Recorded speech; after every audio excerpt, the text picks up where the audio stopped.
1 minute until showtime.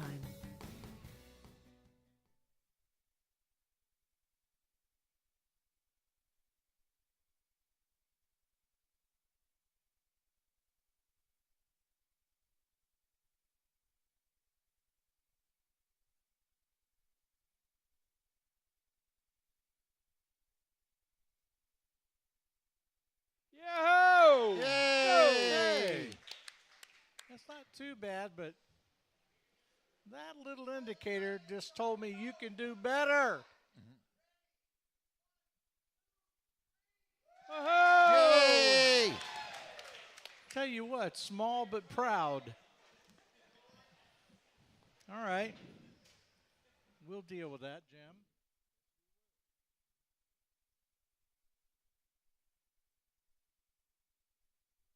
Your show will go live in 5 seconds. 4, 3, 2, 1.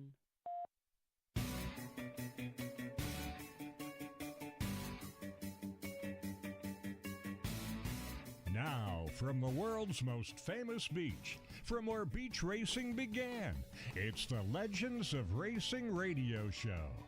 Live from racing's original North Turn Beach Bar and Grill in Ponce Inlet, Florida. The Legends of Racing radio show. And your host, Roland Villa, and co-host, Rich Combs. How about that? Unbelievable. My name finally, after all these years and months, shows, my name, thank you. Appreciate it. I bet you Dave The Lang caution was like, flag what? is out. Time for a break. We'll be right back with the Legends of Racing radio show. See At how Beach good I am? We Boys get to go right Embroidery to and break. Tees, it's all about making you happy. Beach Boys Embroidery can customize your athletic golf apparel, caps, hats, badges, buttons, magnets. Well, it happens every once in a while when the magic button gets pushed. But we'll get to some of those ads and some of those breaks. With me all the way to my left-hand side, Rich Combs. Hello, Rich. How you doing? Wonderful. It's a great day. You talk about a week full of racing information. My goodness, we got a bunch of it. And we got a very special person with us, Carolina Skiff, somebody that Hurricane, is Key West, and Regal. has been Pay as writing little for a as long time. $169 a month with And it 10% gets read down because and he's approved been credit. in the business for a Don't while. wait. Get to A Aloha relegated Marine, source of 1700 information. North Melba Jim Road, Donnelly's Hollywood. with us. Whoa, whoa. That's going to be good. I want to catch up on some news real quick. I can see him now. I'm looking directly at the place where he sat show after show after show.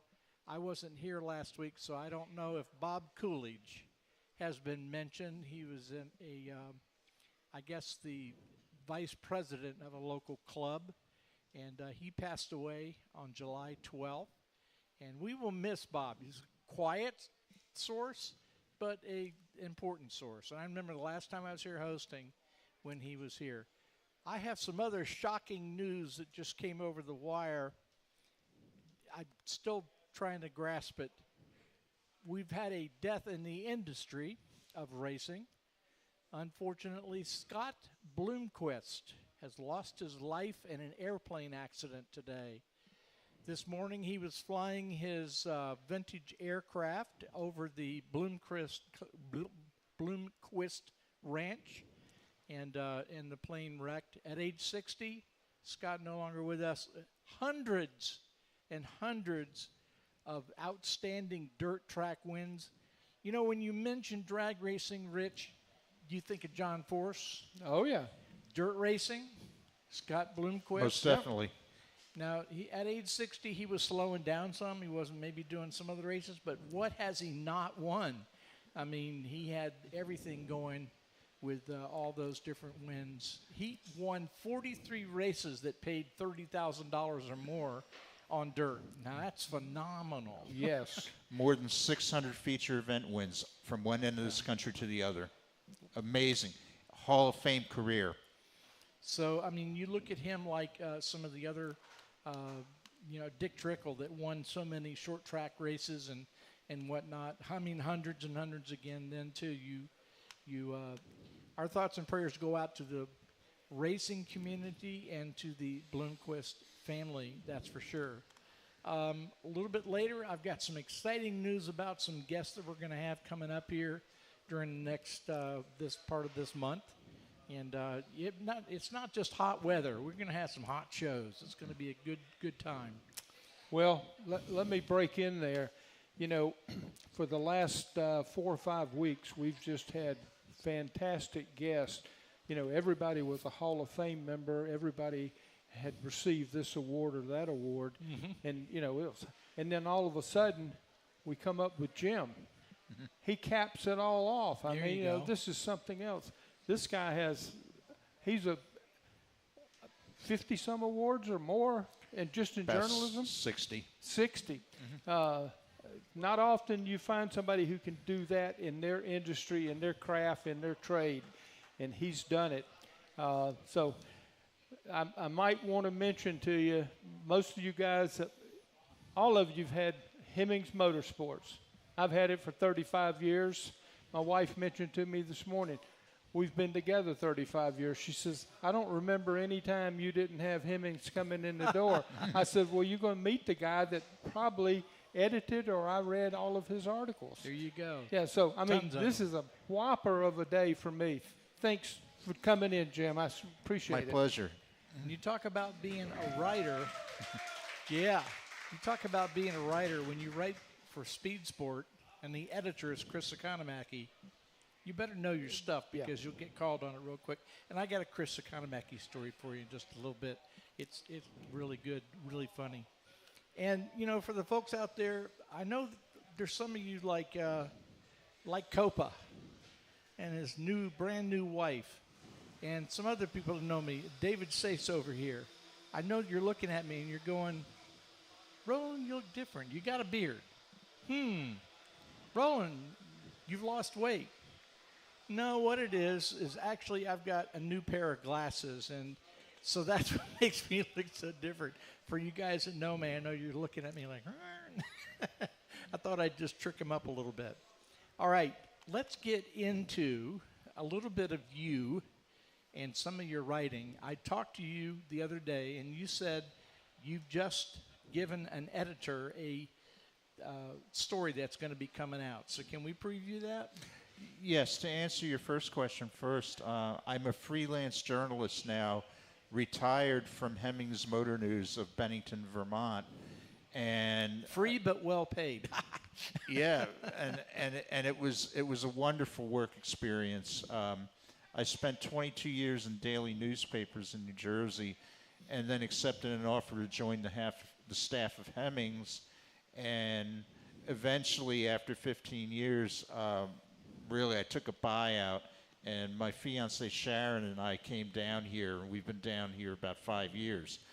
But despite that, I have managed to establish myself or reestablish myself as a freelancer down here, working for a variety of publications, one of which is Speed Sport, which some of our audience may remember was once a weekly newspaper called National Speed Sport News, and was founded by the great Chris Economaki in 1934. And I knew them for quite a while because they, as I, were in New Jersey. So we would run into each other at a lot of the same events, not just Chris and I, but also Mike Kirchner, who is the publisher today, Ron LeMasters, Keith Waltz, Kelly Crandall. And I asked Mike if I could do a story or a column for them, and he was certainly supportive and enthusiastic about it, and I've been with them ever since, and that's about 4 years now. The story I sent them a day or two ago, actually it was yesterday, now that I think about it, is a history of a track where I personally spent a lot of time. It's called Old Bridge Township Raceway Park, and it's in New Jersey, but it's a drag strip, and it's better known as Englishtown after the little village that's close by to it. Englishtown is hallowed ground. To me, it's as important as a drag facility as either the Los Angeles County Fairplex, where the Winter Nationals have taken place for many years, or Gainesville Raceway, where the Gator Nationals took place and still do, or even Indianapolis Raceway Park, or now it's called Lucas Oil Raceway, where the U.S. Nationals are run. I spent a great deal of time at Raceway Park covering the Summer Nationals for my newspaper, and the sad element of this story, unfortunately, is that drag racing no longer takes place there. Oh, goodness. They have a 1.35-mile road course where they do drifting and track days and things such as that.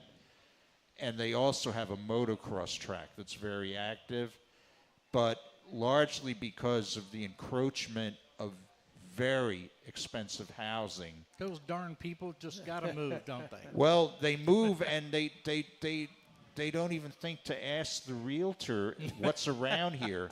And, of course, they're not going to mention there's a drag strip there that's packing in 70,000 people on a weekend and running from 10 in the morning till 7 o'clock at night. The realtor's not going to tell you that. So some of these people started protesting to the township, which went and slapped noise restrictions on the track, which in turn meant that they could only run for about 15 hours a week.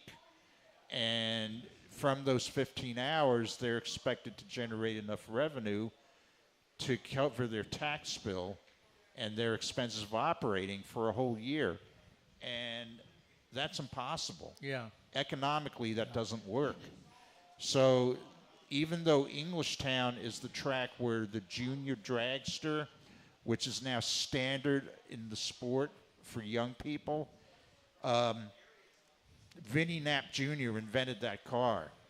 And unfortunately, they don't even have a place to run it at their own property anymore because the drag strip is closed. They're still doing motocross. They're still doing track days. They're still doing the swap meet, where I bought a bunch of great automotive books over the years. And the airport that's right to next to the track, which the Knapp family also built, is not only doing well, but may be expanded into a regional commuter airport serving the Jersey Shore. I was just going to say, I'd like moving to next to an airport and complaining about the planes. Hello? Mm-hmm. Or a train. Mm-hmm. And all of a sudden, you hear the horn at 4 o'clock in the morning. That's part of it. Now, so there's no more drag racing there at all? There's no more drag racing. Wow.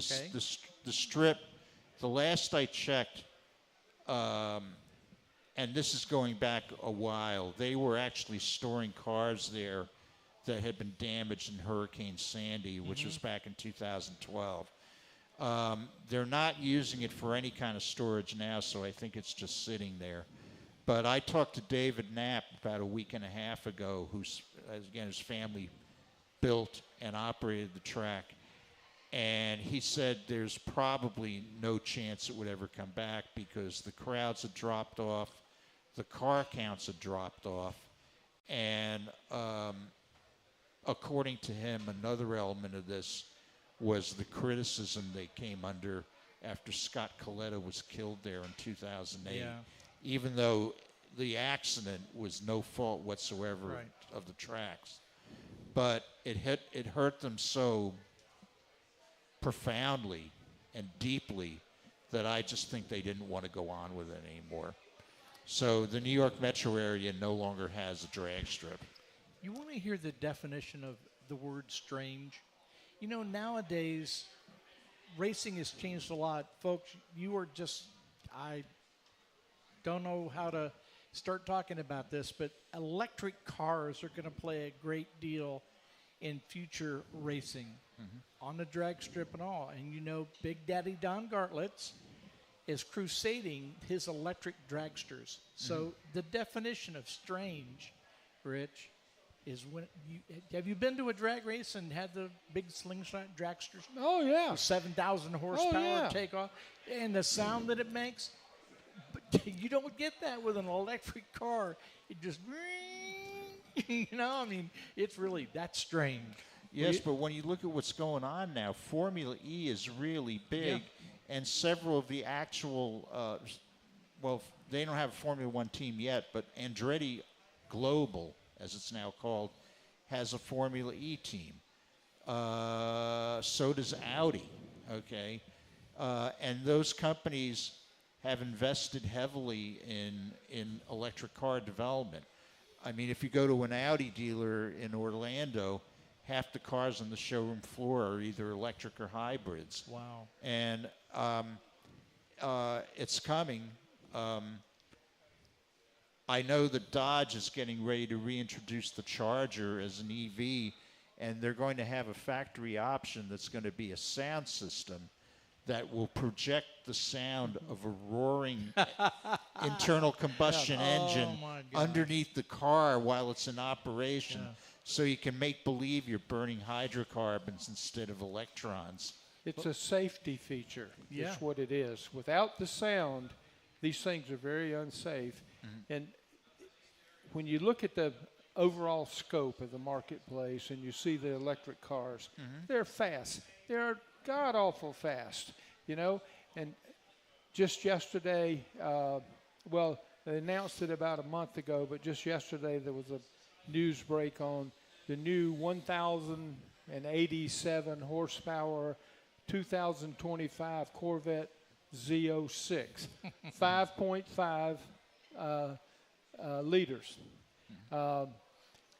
This thing is just totally unbelievable, and there is no end to the horsepower. It's the materials that break down, and trying to get materials.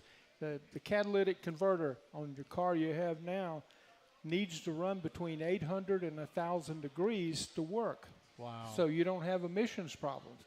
Anything other than that, you got emission problems. So trying to bump that up, you know, and then trying to get it hot on startup is a total, there's numerous problems, but you and I can get a 1,000 horsepower car, buy it from your Chevrolet dealer, but we can't buy tires good enough from Goodyear to hold it to the ground. Here you go. And that horsepower is linear.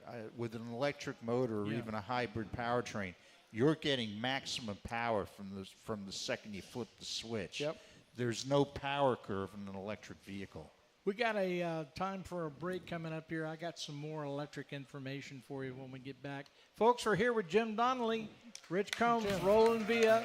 Stay tuned. We'll be right back after this. The caution flag is out. Time for a break.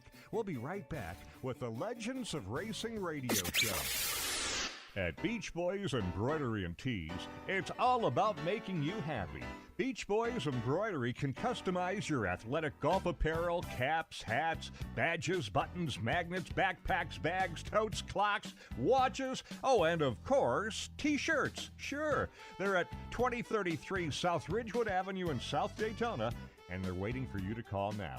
386-255-5880. Beach Boys Embroidery and Tees. Let Aloha Marine get you on the water with huge discounts on great brands like Bayliner, Carolina Skiff, Hurricane, Key West, and Regal. Pay as little as $169 a month with 10% down and approved credit. Don't wait.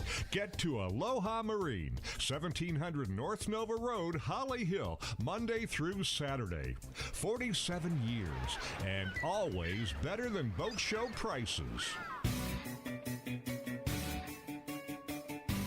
We're back from where it all began, racing's original North Turn Beach Bar and Grill. The Legends of Racing radio show continues with your host, Roland Villa, and co-host, Rich Combs. Yeah. Well, talking about Beach Boys Embroidery, I don't think you understand how many people in town probably have a Beach Boys shirt on. Whether it doesn't have to be just embroidery, but they have a pretty famous men's softball team that travels, and they're really into senior softball. I know because I see the hats all the time, the 50-plus, doing that. Anyway, we are here this afternoon talking with Jim Donnelly. I got some important information that he just told me. We're going to get to electric story. About 16 years ago, I bought some domain names. And people thought, well, what in the world are you doing? I bought eNASCAR. NASCAR.com. Wonderful. I bought ElectricNASCAR.com. I bought NASCARElectric.com. You know who owns them now? NASCAR. Yeah. And I mean, directly when I sold them, I guess it's going on 4 years ago. When I sold them, it's the writing's on the wall as far as the future of electronics and electric cars in the future. But they've got this new car out. I don't know if you've seen it or not. That they have taxi cabs that don't have a driver. You just get in them and you got the address and it supposedly takes you there. No way, Jose. I'm not going to do that. That's Tesla. For sure. That's what they're developing. And they got this thing where as the cars move, if it gets near something, it'll honk. So these big lots that they've got up north in the big cities where all the cars are parked and they drive from and to, during the night they're beeping all the time because they're out there moving around and beep and beep and beep. It really bothers them. Really something else. I saw a little news clip, and that's been maybe 3 months ago, where Uber had actually placed an order with Tesla for like 1,500 units. Now, how are they going to be delivered and over what period of time? But that's the first order. We live in strange times, I'm sorry, for a lot of different reasons. I asked during the break of Mr. Donnelly if, he writes these short stories and all these pieces there. I wanted to know if he'd written a book. And he said no, he hasn't written a book. He's written 2 books. So tell us about the books that you've written, that you wrote about, and the subjects. Okay, well, the first book project started actually when I was sitting at my desk at Hemmings, and I got a letter from a reader who was appreciative of a story that I wrote in one of our magazines called Hemmings Muscle Machines, and it was about the 1957 Chevrolet that became known as the Black Widow. Oh, yeah. The one that was essentially designed to race in NASCAR, famously driven by Buck Baker. Well, I get a letter saying, terrific story, I really enjoyed it, stay in touch. And I look at the letter, and the letter is from Penske Racing. Really? Okay. And I was there like, who signed this? And it's signed by Don Miller. Oh, okay. Okay. And I'm there like, it couldn't be that Don Miller, could it? Oh, yeah. Yeah, it sure was. For the benefit of anybody who doesn't recognize his name, Don Miller is the former, he's retired now, he's the former president of Penske Racing. So he preceded Tim Cindric, who now runs their racing operation. And Don was Roger Penske's right-hand man in motorsports for more than 40 years. In addition to running the team, he was Roger's liaison to the major sponsors they had, like Miller Coors and Ford and Kmart when they were a Penske sponsorship. So Don was and is a hugely respected and very important person in American motorsport. And he and I started talking, and he said that he would like to create a memoir. Ryan Newman had just won the Daytona 500, and Don was ready to retire. So I said, well, if we can make the time to do it, sure, I'll help you with it. And a lot of phone conversations, 2 trips to Charlotte by me, or to Mooresville, I should say, where he lives, and a couple of trips on his part from Mooresville to Vermont. We had a manuscript.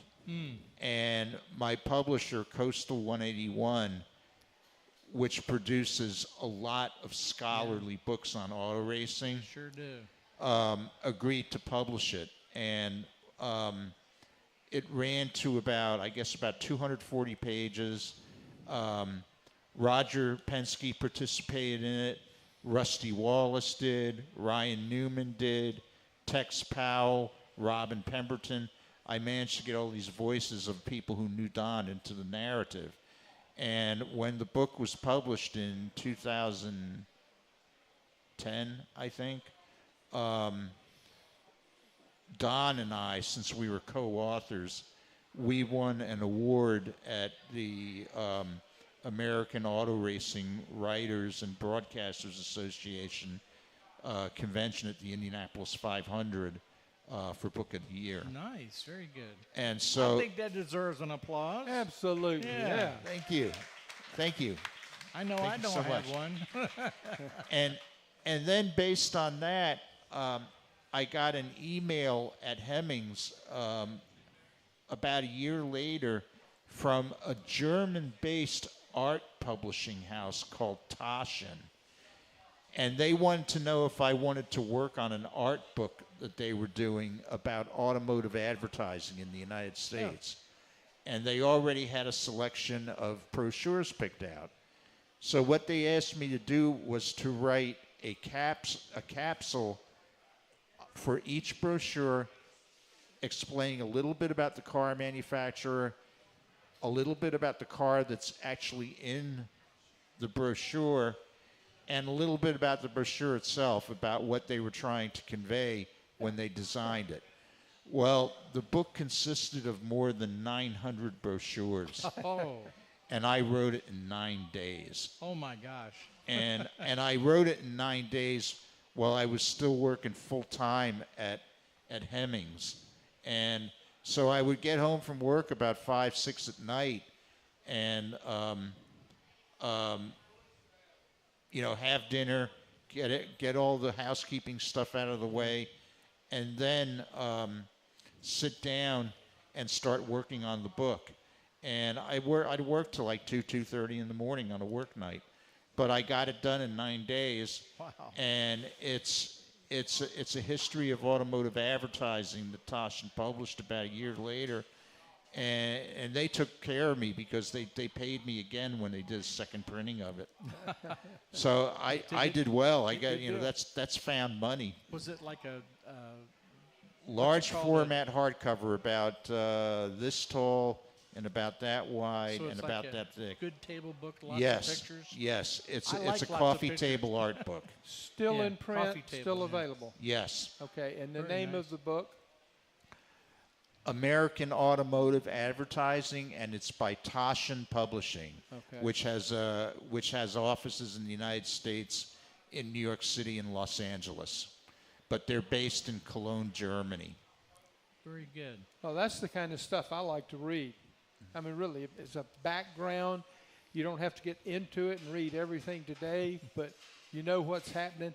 And a lot of magazines now show the old ads and bring them forward. They always attract my attention. You said that you, at one point, of course, writing for Speed Sport magazine, Chris Economaki, he has since passed on to the writer's chair up in the sky. He left us at age 91. I have a story for you real quick. I used to do another radio show that I would interview different people, and we used to do, the 24 hours, used to have the special time before then. You could meet up with a lot of different people. And I was out at the Daytona 500 Club, and I saw Chris Economaki out there. And he was like real laid back, real kind of sad looking, to be honest with you.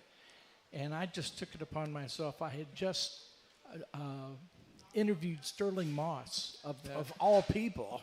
And Great guy. So I was going to be brave, and I kind of went up to Chris Economaki, and I managed to talk my way into doing an impromptu interview with him. And he was there talking, about Speed Weeks vaguely. It wasn't much of an interview. And it got down to the end, and I says, well, how is this Speed Weeks different from last year? And he got real sad, and a tear came to his eye, and he says, well, I'm here without my wife for the very, very first time. His wife, Helene, had passed away during the year.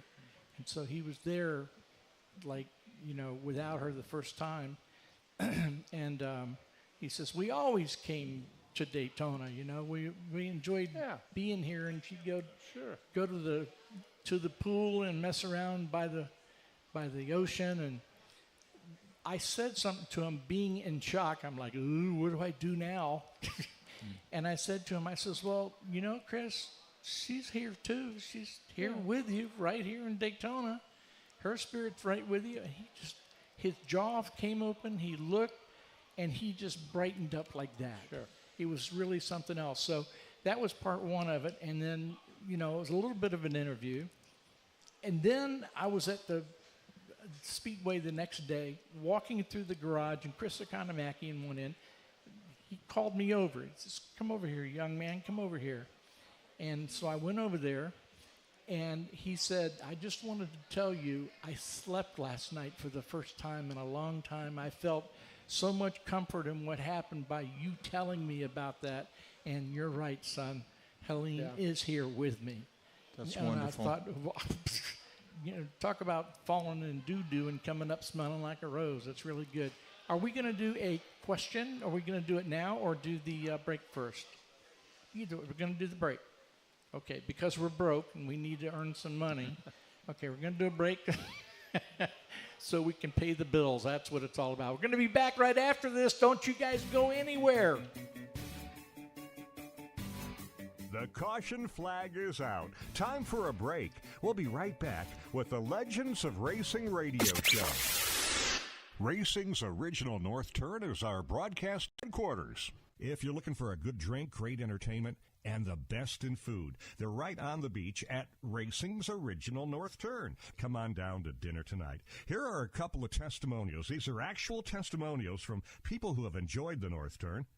Been there many times, always great food and drinks, great location on the beach. And another, what a great experience. It's my new favorite restaurant in the Daytona Beach area, Racing's original North Turn on South Atlantic Avenue. That's A1A in Ponce Inlet, about 3.2 miles south of the Dunlawton Bridge and A1A intersection. It's Racing's original North Turn, a restaurant, museum, bar, gift shop, live music. That's Racing's North Turn. Racing's original North Turn has been voted by you Best Beach Bar Top 10 year after year after year. We're back from where it all began, Racing's original North Turn Beach Bar and Grill. The Legends of Racing radio show continues with your host, Roland Villa, and co-host, Rich Combs. Holmes. And our special guest, Jim Donnelly. And we, as always, if you get here early enough, you get in line to do some questions. I know we got another question in the back of the room, too. So who do we have for the question this week? You mentioned Don Miller. I heard he had a pretty interesting car collection. Did you get to see some of his collection? And do you... any memorable? And where is it? Okay, to answer Roland's question first, it's in a nondescript industrial-type building that's located off Highway 150 in Mooresville, North Carolina. And you wouldn't recognize it for what it is because there's no adornment, whatever, on the building. It's just got a driveway and a garage door, and that's it. But inside, Don has all the equipment that a NASCAR level shop would have, including all kinds of sheet metal working machines, TIG and MIG welders, a Bridgeport machine, a computerized lathe. So there's very little that he can't do inside that shop. As far as what he has in it, he's got a really cool shop cat named Charlie. He's a lot of fun. Don has a collection of cars that include, but are not limited to, a Fordillac, if you know what that is. Oh, yeah. It's a 1939 Ford Coupe with a Cadillac 331 engine, like in your Allard. Yep. 3 carburetors. He has 2 AMC Avantis. He has a whole selection of street rods, which tends to change from time to time because he keeps selling them and buying others. He has several Chrysler letter cars, both in Mooresville and at his vacation home, which is out in Washington State. And and Don has a whole variety of cars. Oh my goodness, I don't want to forget this one. Thank goodness I remembered it. He has a 56 built 1957 Dodge Coronet D501 Hemi, built specifically for drag racing. One of the other 56 cars is owned by Arnie the Farmer Beswick, if you know him. Yeah. Oh, yeah. And I photographed, drove, and wrote about that car for Hemmings Muscle Machines. And it's showroom condition. And before Chrysler was brought out by Stellantis, and they shut down their museum in, I believe it was in Auburn Hills, Michigan, Chrysler wanted to have Don's car on display in that collection. And unfortunately, the company got sold first. So Don has a terrific collection of cars. He has a lifelong friend named Ray Wallace, who also has a collection of cars, one of which I also wrote about for Hemmings, which was a nearly zero mileage, all original Olds Toronado from 1977. Thank you. Hey, can I break in just a minute? We have in our audience today, we have Kathy Bridges. Kathy's bringing in Mopars at the Beach. That's coming here in October. It'll be the 9th year. We've had her on our show. Yeah. She comes every week. And we have Mopar Judy here, too. We have Mopar Judy is on the board that's doing this. Yeah. And along with that, she's looking for sponsors and volunteers and the whole bit. And last week we have a guest today who's here every week. We call him Doc. Doc is a world-class motorcycle racer. He probably has the best collection of Indian motorcycles anywhere around. And for the, this is big. This is a hero right here. This is for people who like to go. And he's joined in, and he offered Kathy for Mopars at the Beach. He's got trophies here, and I haven't seen them before, but these are trophies that were won back 50s and 60s. NASCAR or NHRA. Now he is. 1964.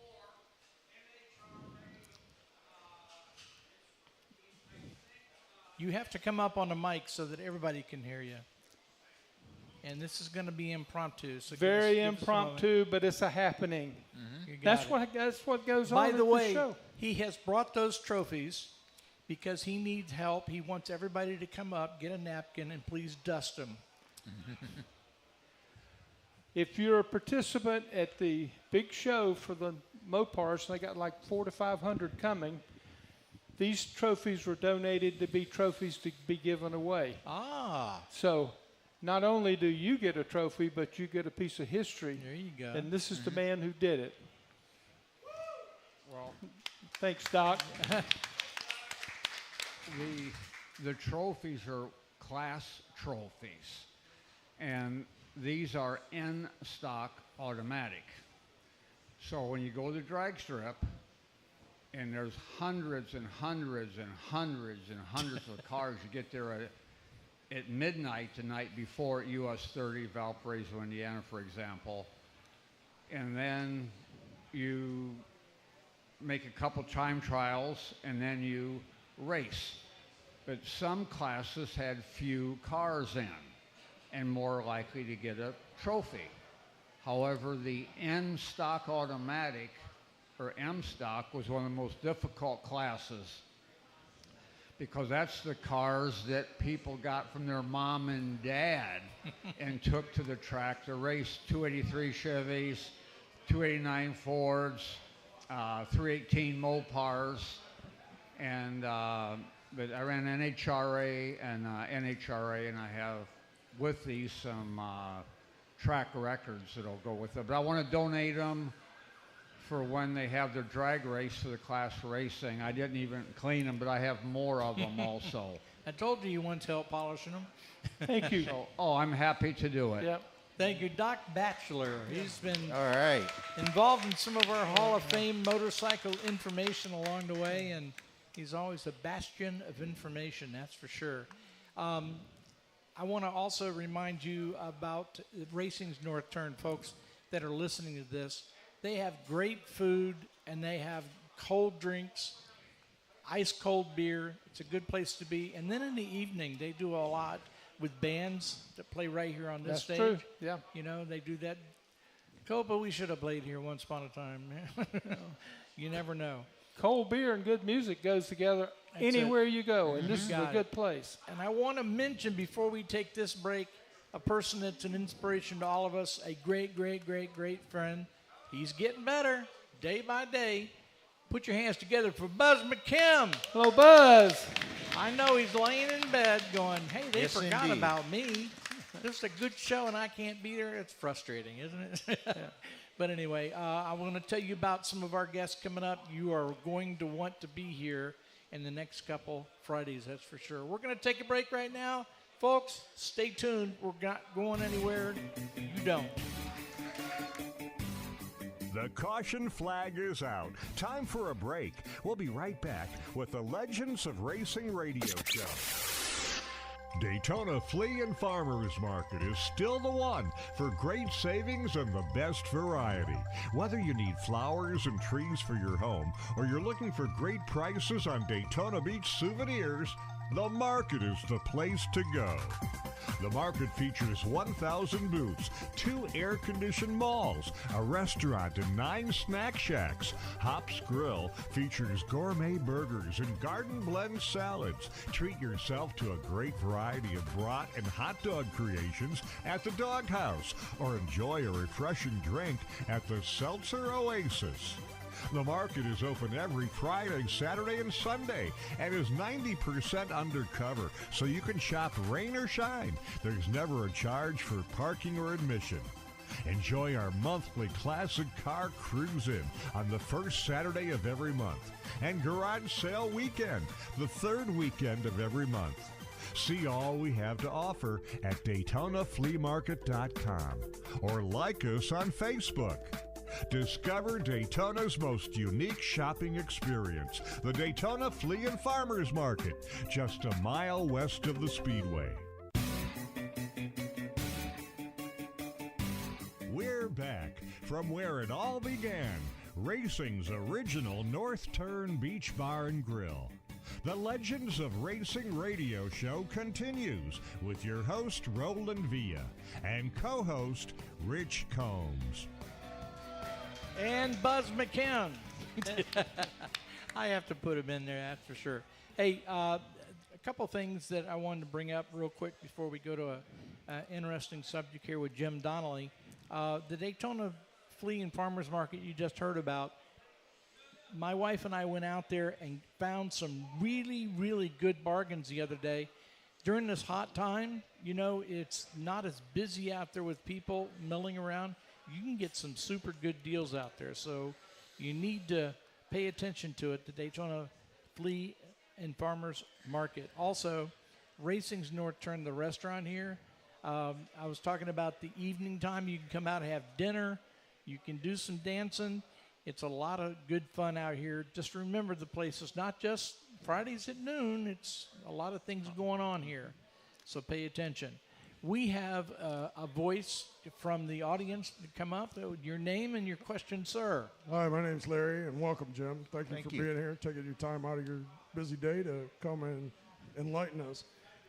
You're I being read a nice. little- You're being nice to him because he might write about you. It's possible. Anyways, Jim, my question to you is, it sounds like you made your own job when it started back in the newspaper business. It sounded like you made your own job back in the late 70s, maybe, early 80s, and you had a hell of a run at it. Could you tell us a little bit about how it started and how you were able to maneuver that? Sure. Biographically, I'm a native of New York City, but I only lived there till I was 11 years old. And then my parents moved to southern New Jersey, which at that time was a very rural place. My father was working for Gulf Oil in Philadelphia, so I was raised in that area. Philadelphia, Trenton, New Jersey, Atlantic City. And I had worked a variety of jobs, and one of the people who lived in my neighborhood ran a weekly newspaper in Mount Holly, New Jersey called the Herald. And his wife, used to take their kids for walks through the neighborhood, and would run into my mother, who was frequently out doing yard work. And my mother told her Joyce was her name, that I really liked to write and to read. And she suggested that I go to her husband's newspaper and ask for a tryout, which I did. And my first assignment in journalism was covering a planning board meeting in Medford, New Jersey. But they hired me, and I got to do a lot of really cool stories for them. One of which was about an Atlantic City diving horse, which had been put out to pasture, literally, and had jumped off this platform on the steel pier for something like 25 years and was still alive, no less. And so I got a chance to build up a portfolio of stories, and then the daily newspaper in the same area took me on as a part-timer, made me a full-timer, gave me the space to write about the auto industry and about motorsports. I had a new press card pretty much every week for about 22 years, so I got to make a lot of contacts in the auto industry. And then about 2002, I became aware of an opening at Hemmings, which I already read and had for many years, and I decided to apply for it. And they invited me up to Vermont from New Jersey for an interview.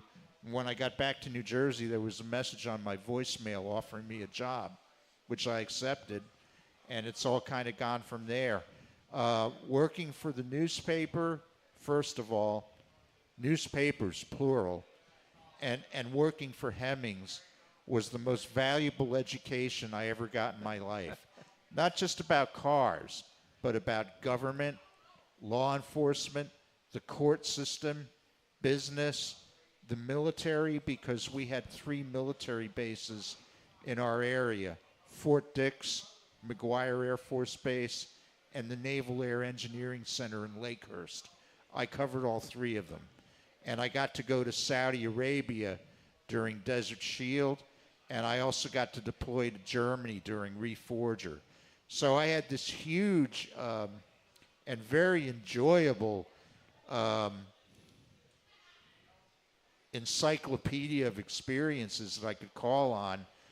And by keeping my sources close to me and taking care of them as a journalist, I've been able to call on these people throughout my career and even in my extended career now. And so if I get this story idea for Octane magazine approved, one of the people I would like to do a feature on is Bruce Meyer. Does everybody here know who he is? Yeah. Okay, Bruce Meyer has one of the world's most valuable and acclaimed collections of original historic 1950s hot rods. I know one of them is the famous Dick Scritchfield Roadster. He owns that. And he also owns a huge number of historic race cars. So I can reach out to him and say, hey, I'd really like to talk to you and introduce you to the readers of this magazine. And 95% of the time they say yes. So I have a continuous wellspring of potential sources and potential story ideas that I've been able to maintain literally from 1980 going forward, and I still have it today. Very and good. It's still a functional network. Wow. Well, that was a long answer, but it took a long time to get to where he's at. But with that being said, you've got a couple of newer articles or articles that we should talk about. One being Le Mans and NASCAR trying to enter there. And I think we can probably do that before the break, and then we'll come back after that. Okay, that sounds good. The magazine that you're referring to is Tazio. It's a high-end quarterly. They call it a book zine because it's closer to a book than a magazine. And it's about international motorsports history. And a few I'm in pretty much every issue of them now. I'm their North America history specialist. And as opposed to the other people who write about Formula One and the World Endurance Championship and the World Rally Championship and so forth.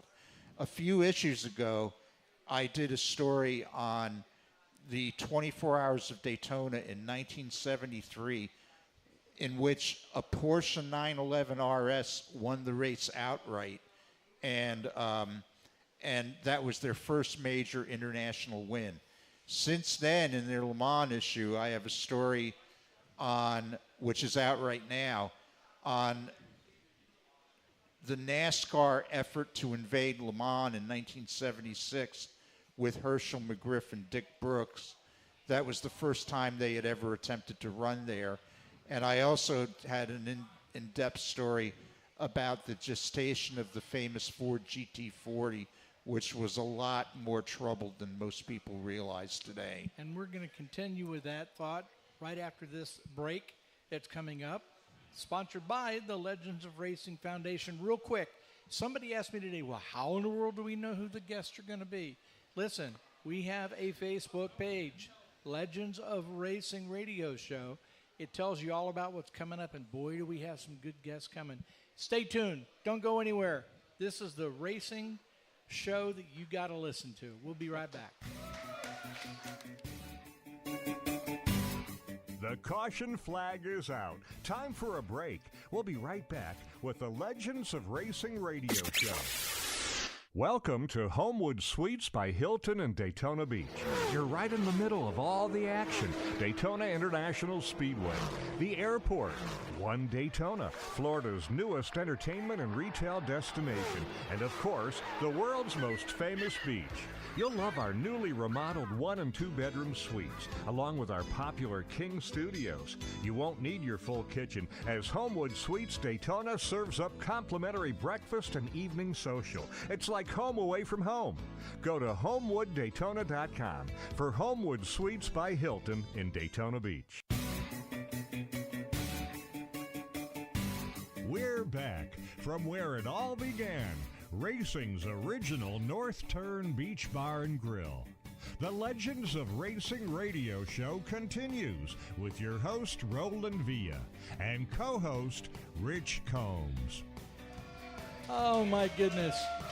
Dave Lang and I used to do a morning show there at a known radio station once upon a time, so he must have got a little giggle out of saying that again after all these years.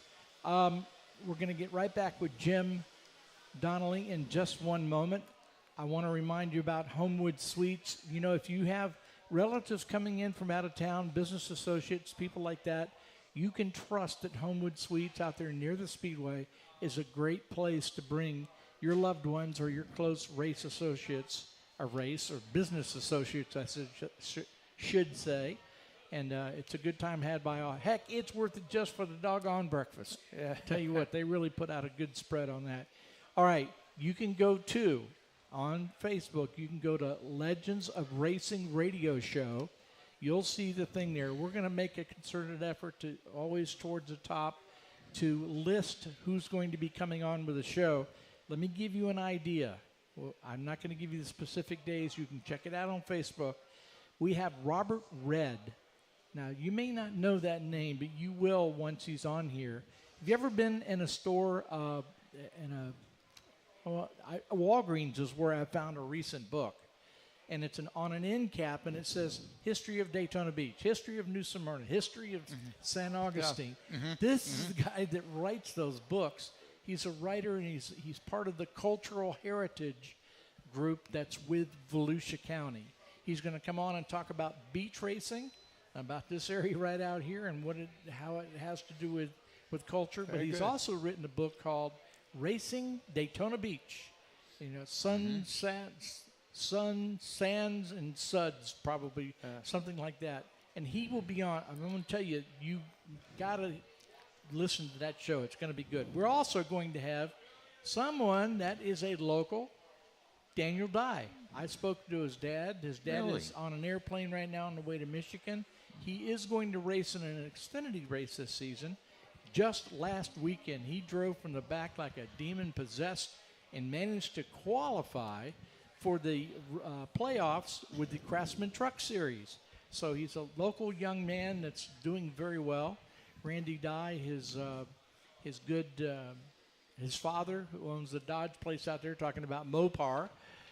He owns the Dodge place, and he is running for county chair. Boy, wouldn't it be nice to have a county chair that is a racer? Yeah. They'd get the right idea. So be listening for that. And before we go, I would be remiss to tell you that Austin Dillon must really feel bad. I'm sorry. I could do a whole show on Austin Dillon, that's for sure. But anyway, we're talking about his demolition derby move that he did, to try to win a race. But the reason, I figured out, Rich, the reason why that happened, it's NASCAR's fault. You want to know why? Why? Because the cars are too safe. There is no worry about the drivers getting hurt anymore. But doggone, there was some hard bangs, that's for sure. That's not just true for NASCAR. Tazio. Tazio. Good old Irish name. Italian. It's named for Tazio Nuvolari, who was the great Italian champion on both. He was a world champion on both 2 wheels and 4 wheels. He is probably the single greatest driver of the pre-war era, and the magazine is named in his honor. Oh.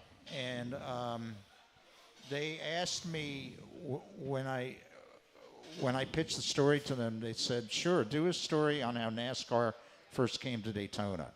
Who's the person you want to speak to in a case like that?" Well, it's Herschel McGriff. Yeah. Where's Herschel McGriff? We know he's still with us. So what I did was just what you're doing right now. I picked up my phone, went to Google, and entered Herschel McGriff phone number. And don't you think it pops up? So I'm sitting in my house in Daytona Beach on a Sunday afternoon. I just hit dial. It rings a couple of times, picks up. It's Herschel McGriff. I'm talking to him. And I said, "Mr. McGriff, I'm Jim Donnelly. I'm from Tazio Magazine. I'd like to talk to you." And he said, "Sure." He now lives in Arizona, like Cave Creek, Arizona. He's not in the Pacific Northwest anymore. So we talked about the adventure he had with his son at Le Mans in 1976, where unfortunately he fell out on the very first lap because the octane content of the fuels that they had there for the European engines was not sufficient to power that Chrysler Hemi, and I think he ended up swallowing a couple of valves, and that was the end of it. Dick Brooks and Jim Donnelly's car made it about half the race.